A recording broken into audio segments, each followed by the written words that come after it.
There's some major news developing in the ongoing effort to remove suppressors and short-barreled rifles from the National Firearms Act, or NFA, nationwide. A new lawsuit has been filed that could completely eliminate the remaining NFA restrictions once and for all, and it's moving fast. Before we get into this, make sure to subscribe to the channel if you want to stay informed on these updates.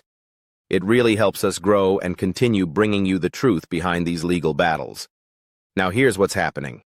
The focus right now is on H.R. 1, the big, beautiful bill, and the recent changes to the NFA tax, which dropped it all the way down to $0 per stamp.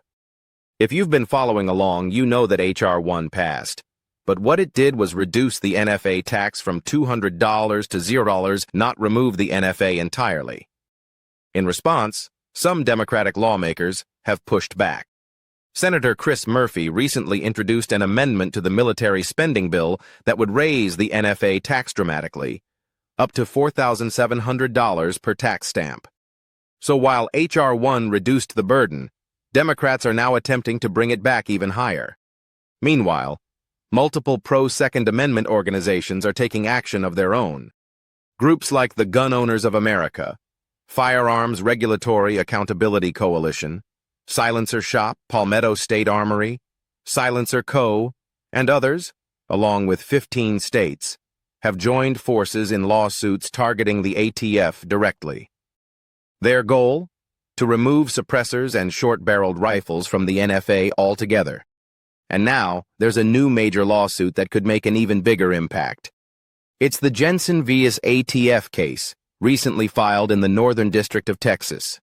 Interestingly, one of the viewers from this very channel happens to be the lead plaintiff in that case. The case has been assigned to Judge Matthew Kacsmaryk, a name many of you will recognize. Judge Kacsmaryk has previously ruled in several major pro-Second Amendment cases, including decisions against the ATF's overreach on pistol braces and unfinished receivers. His record shows a clear pattern of standing up against regulatory abuse, which makes this case one to watch closely. In the Jensen case, the plaintiffs have filed a motion for summary judgment, essentially asking the court to strike down the remaining NFA restrictions immediately, without the need for a lengthy trial. Their argument is straightforward. Since H.R. 1 removed the NFA tax, there's no longer any constitutional basis to maintain registration or restriction requirements under the NFA. The plaintiffs include both individuals and major organizations such as the Firearms Policy Coalition and the Texas State Rifle Association.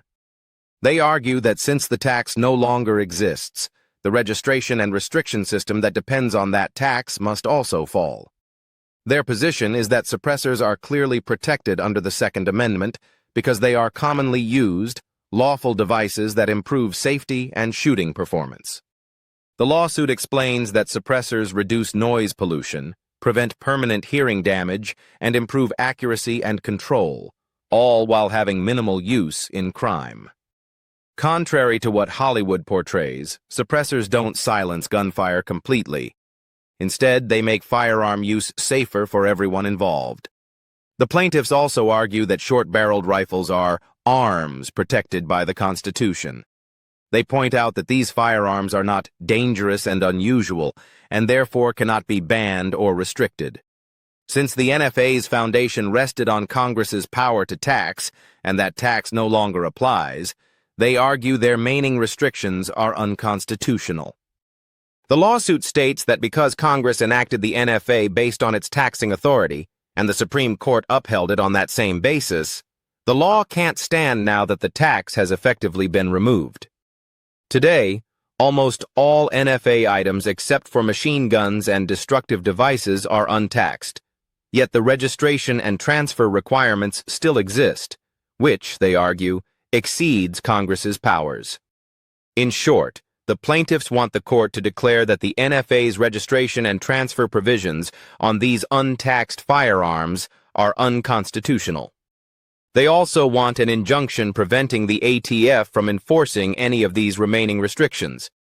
If the court grants summary judgment in their favor, this could immediately end the NFA's authority over suppressors, short-barreled rifles, and other affected items. The case is being closely watched. especially since it's in the Northern District of Texas, a jurisdiction known for fair and consistent constitutional rulings. With Judge Kacsmaryk overseeing it, the plaintiffs have a strong chance of success. Now, the Department of Justice under the Trump administration will have to respond to this motion soon. Depending on how they approach it, this could become one of the most significant Second Amendment victories in decades. Meanwhile, Democrats continue pushing for new measures to raise the NFA tax again, while multiple lawsuits, some already before the Supreme Court, aim to strike down the NFA's restrictions entirely.